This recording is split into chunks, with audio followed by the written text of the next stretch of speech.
కదలొద్దని చెప్పేది.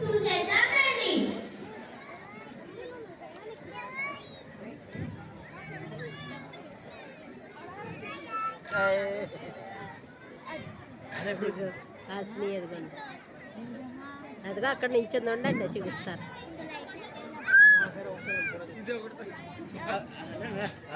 కూడా తీసుకుందాం మళ్ళీ వద్దా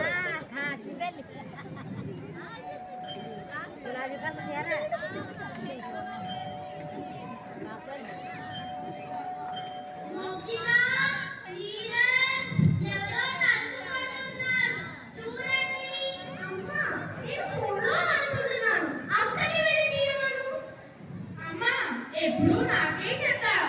తమ్ముడిని వెళ్ళి తలుపు తీయమను. తమ్ముడు నాకు ఫోన్ ఇవ్వకుండా తమ్ముడే ఆడుకుంటున్నాడు. ఎవరో ఒకరు తొందరగా వెళ్ళి తలుపు తీయండి. సర్లే, నాకు ఎలాగో తప్పదు కదా, నేనే వెళ్ళి తలుపు తీస్తాను.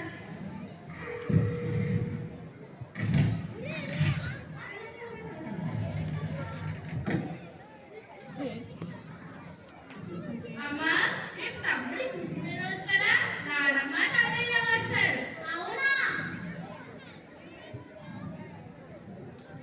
అత్తయ్య మావయ్య లోపలికి రండి. అలాగే అమ్మా. అలాగే అమ్మా.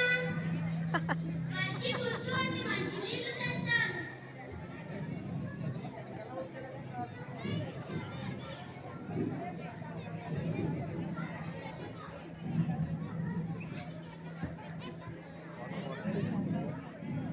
ఏవండి, అత్తయ్య మావయ్య వచ్చారు.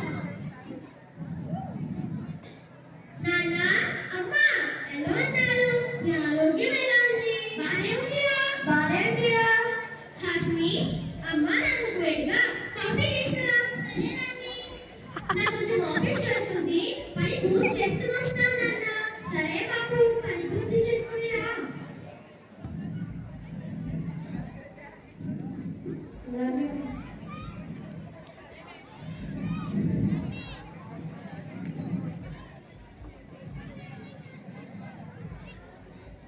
అమ్మా హాసిని, పిల్లలేకమ్మా, ఇప్పుడే తలుపు తీసి నాతో మాట్లాడుతుంది మోక్షిత. ఇంతలో ఎక్కడికి రామైపోయింది. ఈ కాలం పిల్లలకు ఎన్ని మావయ్య, ఫోనే ప్రపంచం అయిపోయింది. ఎంత చెప్పినా ఆ ప్రపంచంలోనే ఉంటున్నారు. పిలుస్తా ఉండండి మావయ్య.